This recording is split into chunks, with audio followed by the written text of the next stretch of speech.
Mga kasambi, ngayon ay araw ng linggo at yung aking kapitbahay dito ay nagkatay ng kambing at tayo ay nabiyayaan ng konti. Ayan, no? So ito, niluto natin siya, kalderetang kambing tayo ngayong araw ng linggo. Ayan, okay na siya. Siguro kung mga 1 minute na lang ay okay na to. Ready to serve nito sa ating pagkainan. So hindi ko na sa inyo pinagkat ang buong proseso ng aking pagluto ng kalderetang kambing kasi very common naman ang kaldereta. And the same process lang naman po ito na pagluto ng pork caldereta or ano pa bang caldereta. So same process lang po ito. At kung gusto niyo po matutunan kung paano ginagawa ang pagluto ng caldereta, nandiyan po sa akin mga video dyan sa aking YouTube channel. Pwede niyo pong i-browse at hanapin niyo po dyan yung ating caldereta. The same procedure lang po yan. Pero medyo na iba lang po ito kasi first time ko po ito magluto ng kambing. Kadalasan kasi pork, chicken, yun lang po ang ating kadalasan niluto. And this time, ito nga dahil na naambunan tayo ng ating kapitbahay. So, nakapagluto tayo ngayon ng kalderetang kambing sa mga kaibigan. So, yung mga manginginom dyan, inimbitahan ko kayo. Joke lang, hindi tayo mainom. Tubig lang ininom natin. So, ito nga, malapit sa maluto at ihahanda natin sila sa ating hapagkainan.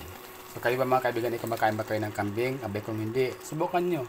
Ito naman ay, kumbaga ito rin naman ay patikim ko din sa akin mga anak kasi sila ay di pa rin nakatikim ng karne ng kambing. So, first time nila ito makatikim itong kambing na to. Kaya, malalaman natin namaya kung sila ba ay magugustuhan ba nila ito o hindi. So, kaya nga, kunti lang ang ating kinuha kasi nga di ko alam kung ito ba ay magugustuhan ng aking mga anak. So, try lang natin baka naman magustuhan nila. So, niluto natin ng ganito para kumbaga yung anggo ng kambing ay mawala. Sa tingin ko naman ay okay naman siya. Parang wala naman ako nalasa na kaiba kaya mamaya ilalatag natin ito sa ating hapagkainan at malalaman natin kung okay ba sa kanila. Ayan mga kapatid, dito na nga po ang ating kalderetang kambing. Ayan, ready to serve na siya at handa na siyang ipakain natin sa ating mga mahal sa buhay. Kaya ng mga kaibigan, hindi na natin ito patagalin pa tayo magsimula ng kumain. Kaya ng mga kaibigan, yung hindi pa nakapagluto ng kalderetang kambing, abay subukan niya na.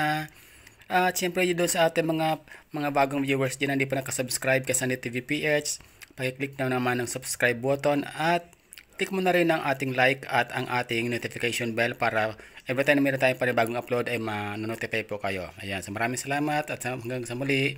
Ito po muli ang inyong host, Sandy TV PH. Sama sa inyo. Bye-bye!